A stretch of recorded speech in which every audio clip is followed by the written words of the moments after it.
আরে কাকা আর একটু জোরে কাশি দেন। আরে কাকা কিছুই তো বুঝলাম না, আর একটু জোরে কাশি দেন।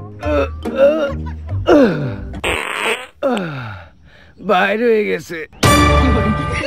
আরে কাকা আপনার আমি একটু পুশ করতে কইছি, আপনার বাইরে হলো কেমনে? বাতিজা আমার টাইমিং এতটাও ভালো না, মাঝে মধ্যে বাইরে হয়ে যায়। তোমার কাকিরে জিগাইও। আর বাতিজা কি অবস্থা, কোনো রোগ কি ধরা পড়ছে? কাকা এখনো তো ঠিকঠাক মতো কোয়া যাইতাছে না। আচ্ছা কাকা আপনি পায়খানা করার সময় কি লক্ষ্য করছিলেন যে আপনার পায়খানা বর্তমানে কি রঙের? আরে বাতিজা তুমি কি আমারে গিদর মনে করো? আমার পায়খানা কি কালার আমি লক্ষ্য করবো? কিন্তু বাতিজা কিছুদিন ধরে লাল কালার। কাকা আপনি না দেখে জানলেন কেমনে?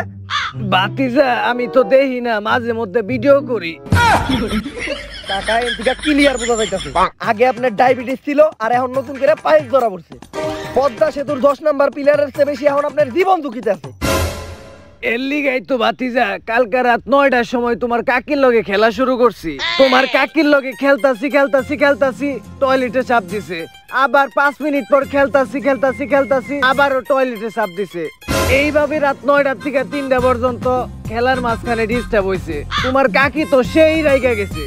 কাকা 9টার থেকে 3টা পর্যন্ত ডাক্তারখানায় হতে এমন কোনো ওষুধ নাই, কিন্তু কাকা এত কেমনে?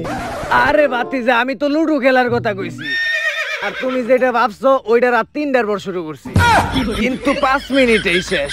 কারণ আগে তো শুধু হালকা হইতাম, এখন হালকার লগে পাতলা হইতে হয়। তুমি তোমার কাকিরে জিজ্ঞেস